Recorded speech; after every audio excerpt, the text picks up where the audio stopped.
Malaquías 4, del 1 al 6, por favor.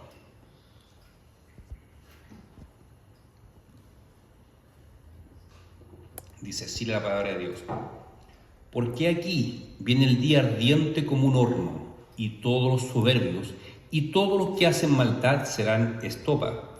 Aquel día que vendrá los abrazará, ha dicho Jehová de los ejércitos, y no les dejará ni raíz ni rama. Mas a vosotros que teméis mi nombre, nacerá el sol de justicia, y en sus alas traerá salvación, y saldréis y saltaréis como becerro de la manada. Hollaréis a los malos, los cuales serán ceniza, bajo las plantas de vuestros pies, en el día que yo actúe, ha dicho Jehová de los ejércitos. Acordaos de la ley de Moisés, mi siervo, al cual encargué en Horeb ordenanzas y leyes para todo Israel. He aquí, yo os envío el profeta Elías, antes que venga el día de Jehová, grande y terrible. Él hará volver el corazón de los padres hacia los hijos, y el corazón de los hijos hacia los padres, no sea que yo venga y hiera la tierra con maldición. Vamos ahora. Señor Dios grande, Dios todopoderoso, estamos aquí para honrarte, para adorarte, y ahora queremos escuchar tu palabra. Por lo tanto, rogamos de la asistencia de tu Espíritu Santo para que ilumine nuestras mentes y nuestros corazones, para que podamos estar receptivos a tu palabra y ser bendecidos, confortados y edificados por tu palabra. Te lo pido en el nombre del Señor Jesucristo. Amén. Bien, como señalé anteriormente, estamos llegando al final del libro del profeta Malaquías. Este libro, que fue escrito con la finalidad de denunciar al pueblo que no estaba rindiendo culto a Dios como correspondía. Apela el profeta a una serie de pecados que el pueblo estaba cometiendo, por lo tanto Dios no estaba recibiendo con agrado el culto de este pueblo. Y el libro parte hablando del gran amor de Dios por este pueblo, que fueron elegidos soberanamente por Dios. Es decir, en los primeros pasajes del libro encontramos doctrina de predestinación, cómo Dios eligió a este pueblo antes de la fundación del mundo y eligió amarlo. Y producto del amor que Dios tiene por este pueblo es que denuncia sus faltas. No sé si recuerdan, aquí hay fuertes reprensiones al pueblo, pero el profeta parte diciendo: Dios los ama a ustedes como pueblo. Dios los ama tanto que los corrige. Y por eso hay tantas reprensiones al pueblo de Dios en este libro, por causa del amor de Dios. La semana pasada dijimos que Dios se sentía ofendido porque el pueblo hablaba insolencias contra él. Dice: este pueblo habla palabras violentas contra mí. Me dicen que yo bendigo a otros pueblos, a otras naciones, y a ellos no los bendigo. Es como cuando nosotros nos quejamos, Dios bendice a otras personas que no son cristianas, les va bien en la vida, tienen excelentes carreras, excelentes autos, estupendos trabajos, y yo, que soy cristiano, parece que estoy en la ruina, pegado aquí en esta situación. Dios no me bendice, pero Dios dice que ese tipo de pensamiento, esas palabras, lo ofenden a Él. Pero también dice que llegará el día que Él actuará y recompensará a sus hijos, y todo saldrá a la luz. Los hijos de Dios serán grandemente bendecidos aquel día final, pero hay de aquellos, de los impíos, de aquellos que negaron a Cristo, aquellos que le dieron la espalda al Evangelio, será un día terrible para ellos. Y de eso parte hablando el capítulo 4, de lo terrible que será aquel día para los impíos. ¿Quiénes son los impíos? Dicho de forma sensible, aquellos que no temen a Dios, que no son cristianos, que no han recibido a Cristo como el Señor y el Salvador de sus vidas, que viven su vida como si Dios no existiese, sin saber, sin tomar conciencia, tomarle el peso al hecho que algún día tendrán que rendir cuenta a Dios por todo lo que hacen.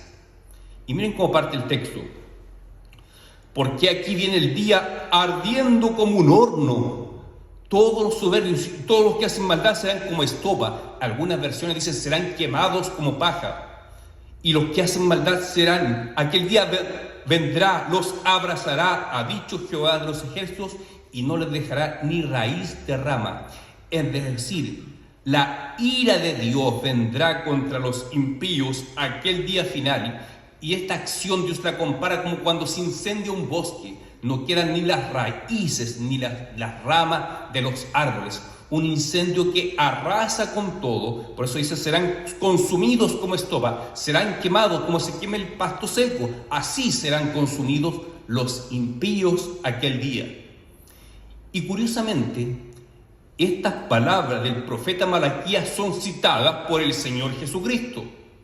En Mateo capítulo 13 hay una parábola de la cizaña, y en los versículos 41 y 42 dice: enviará el Hijo del Hombre a sus ángeles, y recogerán de su reino a todos los que sirven de tropiezo, a los que hacen iniquidad, y lo echará en el horno del fuego. Allí será el lloro y el crujir de dientes.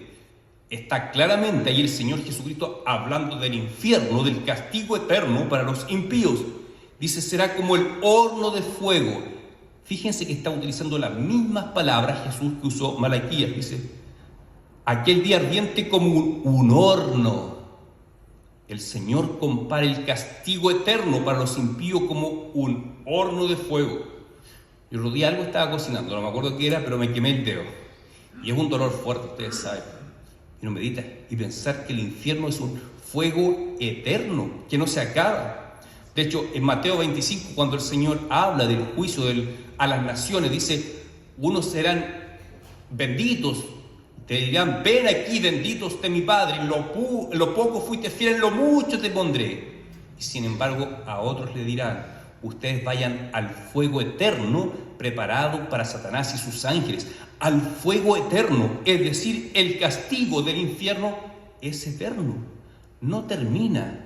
Qué fuerte esta palabra de Dios para referirse, así como el pueblo estaba acusando a Dios, tú no castigas a los pueblos paganos, tú los bendices, los pueblos paganos. Mira, Persia tiene un rey poderoso, tiene un tremendo ejército, tremendas estructuras, tremendas ciudades, y nosotros acá en Israel somos pobres, no tenemos fuerza, no tenemos ejército, y tú parece que no te importase. Dice el Señor, vendrá el día que yo haré justicia, y esos impíos serán echados al horno eterno de fuego. Y como dice el Señor Jesucristo, allí será el lloro y el crujir de dientes. Ahí muchas personas se darán cuenta cuán equivocados estaban. Al rechazar el Evangelio, al rechazar a Cristo, al burlarse de los cristianos, al ridiculizar a los cristianos, al tacharlos como chapado a la antigua, como de otra época. Un día una persona me dijo, usted me habla de la Biblia, y estamos en el siglo XXI y usted todavía me habla de la Biblia. Bueno, ese tipo de personas aquel día se darán cuenta de cuán equivocadas estaban. Será el lloro y el crujir de dientes. Como el texto que leímos recién en Apocalipsis, cuando dice que Satanás será echado junto al falso profeta y junto a la bestia al lago de fuego eterno. Ahí será echado todo a los siglos. Es decir, hermanos, en el infierno, donde va a estar Satanás eternamente, va a ser atormentado eternamente por los siglos de los siglos. Pero también todos los impíos, también las personas que rechazaron el Evangelio de Cristo, también irán a ese mismo lugar. Será algo terrible. Así que Dios no es injusto. Dios sí va a hacer justicia. Dios le dará su castigo a esas personas. Cuando nosotros decimos hoy en día, conozco a gente que se burla del Evangelio, que nos apedrean en la iglesia acá y nunca se han arrepentido de eso.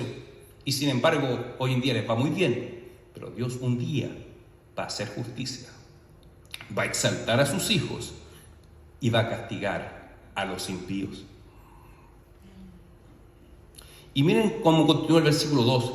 Mas a vosotros, es decir, hace un giro el texto. Primero habla del castigo eterno para los impíos, pero luego le habla a aquel grupo de personas que mencionamos la semana pasada, un pequeño grupo que tenía temor de Dios auténtico, y Dios le dice: sus nombres los tengo escritos en un libro, son como la niña de mis ojos. Yo amo a este pueblo, al pueblo de Dios, al pueblo que teme a Dios, al pueblo que ama a Dios, al pueblo que ha rendido su vida a Jesucristo, que ha puesto su fe en el Señor Jesucristo, que les dice: mas a vosotros, los que teméis mi nombre, nacerá el sol de justicia, y en sus alas traeré salvación, y saldréis y saltaréis como becerros de la manada. Ojo que en el mismo pasaje de Mateo 13, el Señor Jesucristo vuelve a citar este mismo texto. Lo cita un versículo antes. Mateo 13, 43 dice: entonces los justos resplandecerán como el sol en el reino de su Padre. Resplandecerán como el sol. ¿Y quién dijo eso? Malaquías dice: nacerá el sol de justicia. Es decir, los hijos de Dios serán puestos en un estado de gloria, resplandecerán como el sol, dice. Y habrá tanto gozo en medio del pueblo de Dios, dice: saltaréis como becerros en medio de la manada. No sé si alguien ha visto un piño, una manada de corderos, o lo ha visto en YouTube o en algún lugar. Cuando un cabrito comienza, o un cordero, a saltar, resalta entre los demás. Entonces, de esa forma, si saltaréis de gozo y de alegría aquel día, el día que el Señor Jesucristo regrese. Eso es lo que estaba diciendo Malaquías. El pueblo de Dios, en medio de angustias, en medio de tribulaciones, en medio de sufrimiento, aquel día final, cuando venga el Señor Jesucristo, experimentaremos un gozo tan grande que dice que saltaremos como becerros en medio de la manada, porque el gozo será grande, porque lo que viene para el pueblo de Dios es grandioso. Dice: ustedes brillarán como estrellas, dice Daniel. Nacerá el sol de justicia, es decir, su justicia, que no es una justicia propia que hayamos ganado. Sabemos bien que la justicia nos es imputada de parte de Cristo. Esa justicia resaltará aquel día. Será un día maravilloso, glorioso para el pueblo de Dios. Por eso, como he dicho otras veces, no hay razón para que el pueblo de Dios, para que los cristianos tengan temor de la segunda venida de Cristo. Cuando ustedes ven que se acerca aquel día, tienen que sentir gozo, porque el día que el Señor regresa se termina todo el mal, todo el sufrimiento, las enfermedades. Viene lo perfecto, será maravilloso. Por lo tanto, tenemos que esperar con gozo ese día. Cada día que pasa es un día menos que falta para que el Señor regrese. No sabemos si estaremos vivos cuando el Señor regrese, no lo sabemos. Pero aunque estemos muertos, igual vamos a resucitar y estar con el Señor para siempre. Será un día extraordinario, un día maravilloso para el pueblo de Dios. Será un día terrible, ¿para quién? Para el impío, pero no para el pueblo de Dios. Ahora, yo no sé si ustedes han escuchado esa frase, no sé si la han escuchado, seguramente que sí, que dice: Dios ama al pecador, pero aborrece su pecado. Hermana Marilu la escuchó, que en el catecumen el otro día hablamos de eso. ¿Han escuchado, cierto? ¿Es verdad o no que Dios aborrece el pecado, pero ama al pecador? ¿Es verdad o no? ¿Qué dice la Biblia? Salmo 5:5 dice: tú aborreces al que hace iniquidad. En el Evangelio, cuando dice: el hacha ya está puesta, la ira está sobre el pecador. El aborrecimiento y la ira de Dios está sobre el pecador. ¿O acaso el Señor va a echar al infierno el pecado o va a echar al pecador? Va a echar al pecador. Si Dios, el aborrecimiento, Dios aborrece, dice el texto, Dios aborrece a todo el que hace iniquidad. Y la ira de Dios está sobre el pecador. Por lo tanto, Dios no ama al pecador, Dios aborrece al pecador. Ahora, un cristiano con poca instrucción bíblica va a decir: oh, entonces Dios a mí me aborrece porque yo soy pecador. Bueno, hay que distinguir. Cuando la Biblia usa la palabra pecadores en plural, está refiriéndose a los impíos, a las personas que no tienen a Cristo en su vida. Es verdad que nosotros pecamos, pero cuando habla de nuestro pecado como cristianos, la Biblia usa la palabra pecado en forma singular. Nuestro pecado, el pecado que mora en mí, dice Pablo. ¿En nosotros hay pecado? Claro que sí. Pero según las Escrituras nosotros no somos calificados como pecadores. ¿Cómo se refiere a la iglesia en el Nuevo Testamento? ¿Qué palabras usa? Los hijos de Dios, los elegidos de Dios, los santos de Dios, el pueblo de Dios, nación escogida, real sacerdocio. Así se refieren las Escrituras al pueblo de Dios. Así que cuando decimos Dios aborrece al pecador, estamos hablando de los impíos, no sobre los hijos de Dios. La ira de Dios estaba sobre nosotros, pero cuando venimos a Cristo, ya Dios no está airado con nosotros. Como dice Romanos 5, fuimos reconciliados para con Dios y ahora tenemos paz para con Dios. Antes, cuando no estábamos en Cristo, la ira de Dios era con nosotros. Dios nos aborrecía. Pero por su gracia y su misericordia hemos sido reconciliados por el Padre por medio de su Hijo Jesucristo. Así que si tú estás en Cristo, tú tienes tu fe en Cristo, tú crees que Cristo murió por tus pecados, entonces tú estás reconciliado con Dios. Tú eres amado por Dios. Y Dios te ama, no te aborrece, te ama. Ahora el que no ha recibido a Cristo está en problemas. Ese está en problemas. Si no se arrepiente y entrega su vida a Cristo antes de su muerte o antes de la segunda venida de Cristo, está en serios problemas esa persona. Y avanza el versículo 3, dice: hollaréis a los malos, hollaréis o pisotear, los cuales serán ceniza bajo la planta de vuestros pies en el día en que yo actúe, ha dicho Jehová de los ejércitos. Es decir, el pueblo de Dios se deleitará en ver el castigo de los enemigos de Dios, de los enemigos del pueblo de Dios. De hecho, el Salmo 110, versículo 1 dice: Jehová dijo a mi Señor, siéntate a mi diestra hasta que ponga tus enemigos al estrado de tus pies. Es decir, Dios el Padre, hablando a su Hijo Jesucristo, Dios el Hijo, que está sentado a la diestra del Padre desde su ascensión a los cielos. Aquí proféticamente el salmista dice: dijo el Señor a mi Señor, siéntate a mi diestra hasta que ponga tus enemigos por debajo de tus pies. Es decir, tú vas a pisotear a tus enemigos. En este momento el Señor Jesucristo está sentado a la diestra del Padre, junto al Padre reinando. Pero cuando Él regrese, va a pisotear a todos sus enemigos. Por eso aquel día será grande y terrible. ¿Para quiénes? ¿Para la iglesia? No, será grande y terrible para los impíos, para el mundo que habla en contra de Dios, que habla en contra de la religión, que nos tilda de anticuado, que dice que tenemos que ir a la moda con los tiempos, con el mundo, y defiende principios totalmente contrarios a las Escrituras. Ese pueblo va a ser pisoteado aquel día que el Señor regrese. El pueblo de Dios va a ser exaltado y el impío será echado a ese horno de fuego eterno.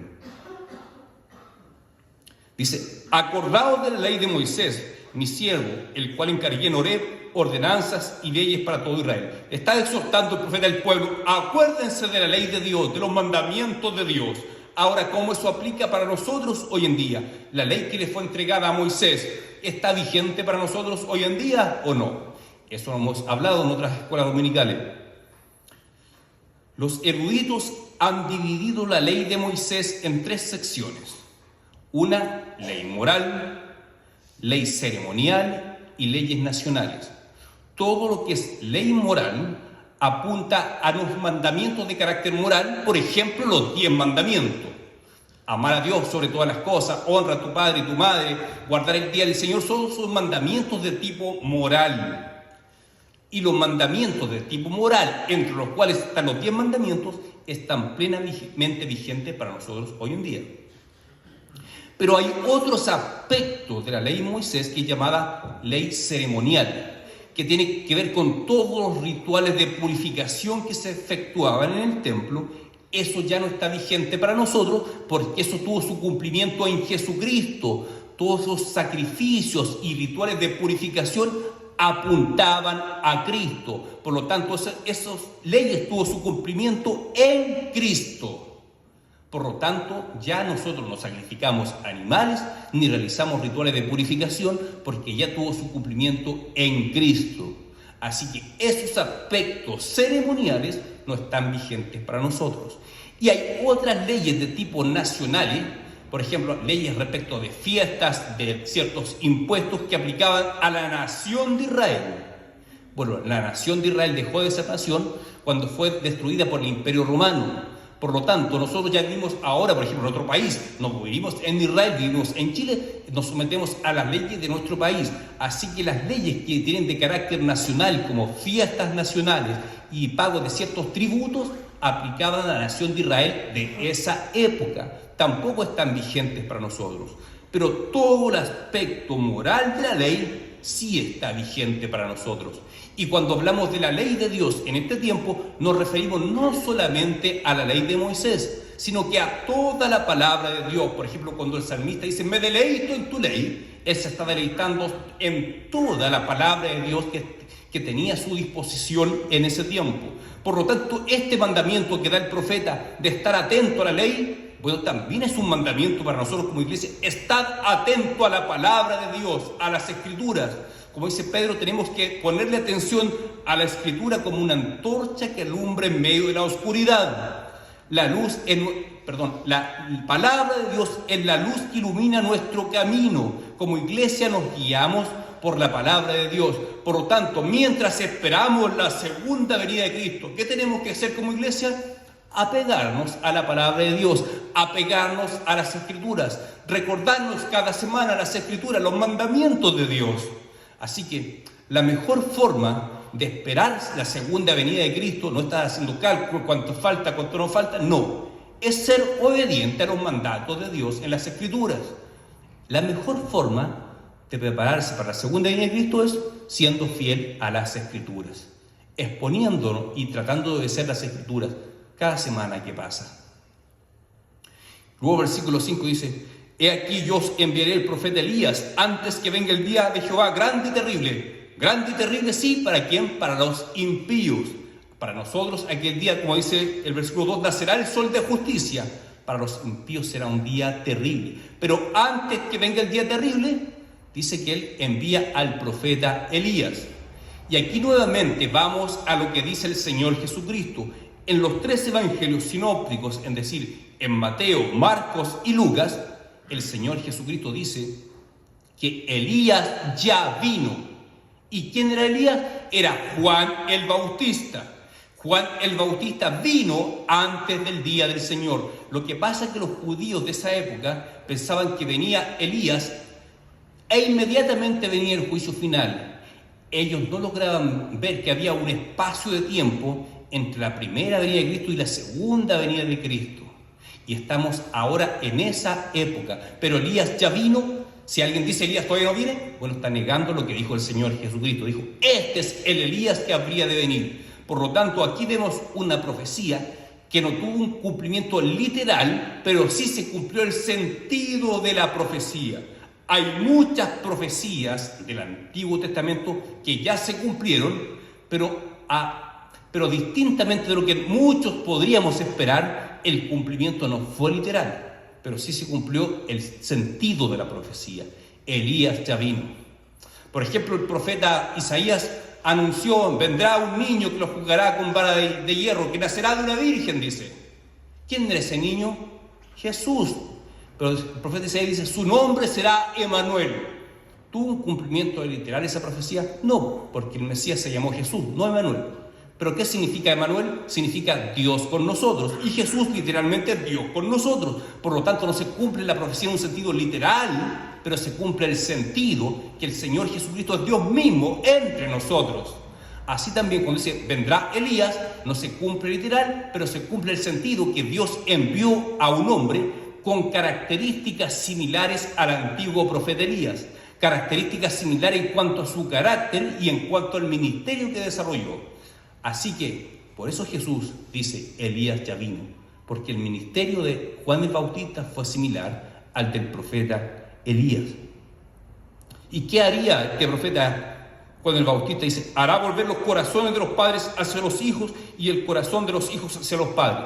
Claro, Juan el Bautista es un profeta que predicó, que denunció los pecados del pueblo. Por lo tanto, como hubieron con seguridad muchos convertidos por el ministerio, la predicación de Juan el Bautista, eso provocó que hubo reconciliación en muchas familias del antiguo Israel. como se volvieron al mensaje de Dios, del mensajero de Dios, eso provoca reconciliación entre familias. Cuando una persona se convierte al Evangelio, eso también trae bendición a la familia. Porque si un hijo que no soportaba a sus padres, que se peleaba todos los días con los padres, ahora se convierte a Cristo y sabe que tiene que honrar a su padre y su madre, aunque ellos no sean cristianos. Por lo tanto, el Evangelio trae ese tipo de mejoramiento de relaciones.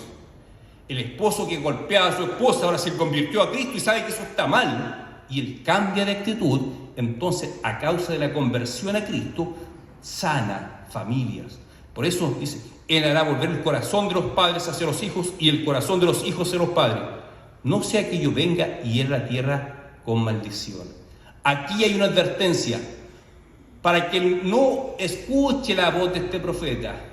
¿Cuál es el mensaje principal de Juan el Bautista? No me sigan a mí, síganme al que viene después de mí, al cual yo no soy digno de desatarle los correas de su calzado.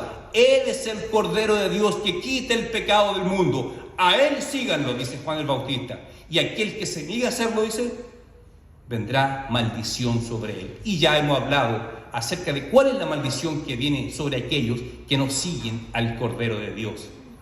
El Cordero de Dios, nuevamente, una mención simbólica. Sabemos que Jesús no es un cordero, sino que simbólicamente las Escrituras hablan que así como el cordero va con mansedumbre al matadero, así el Señor Jesucristo fue mansamente a su muerte en la cruz. Así que es glorioso el día de mañana para los hijos de Dios, para los que siguen el mensaje de este profeta, es decir, que pusieron su fe en ese Mesías que vino, el Cordero de Dios que quita el pecado del mundo. Pero será terrible para aquellos que no hagan caso de este mensaje. Así que, hermanos, cerrando el libro del profeta Malaquías, ¿hay reprensión para nosotros? Claro que hay reprensión. Sería extraño si durante toda esta serie de mensajes en Malaquías ninguno de nosotros se haya sentido reprendido por alguno de los varios pecados que denuncia el profeta. Si alguien se sintió reprendido, entonces significa que tu hermano tienes temor de Dios. Y si tú tienes temor de Dios, entonces ese día será glorioso para ti. Ahora, si alguien aquí me dice, de todo lo que se habló de Malaquías, nada me afectó a mí, porque yo estoy perfecto para con Dios. Si es así, yo te diría, no hay temor de Dios en tu vida, porque la palabra de Dios nos denuncia. Son muchos pecados, no voy a repasar ahora todo lo que dijo Malaquías, pero la palabra de Dios siempre nos trae exhortación, trae reprensión a nuestro corazón. Y si tú sentiste en algún momento reprensión, bueno, quiere decir que tú eres alguien que teme a Dios y estás en las manos de Dios y Dios tiene escrito tu nombre en el libro de la vida. Y Dios te va a recompensar aquel día final. Esperemos ese día con gozo, con esperanza. Cuando veamos que el mundo va de mal en peor, recordemos, falta menos para que vuelva el Señor. Y estaremos para siempre con Él en un estado glorioso. Que Dios te bendiga, hermano. Vamos a orar. Señor Dios Todopoderoso, te damos gracias por haber podido completar la exposición del profeta Malaquías. Y gracias porque tú has hablado a nuestro corazón. Hay tantas fallas en nosotros.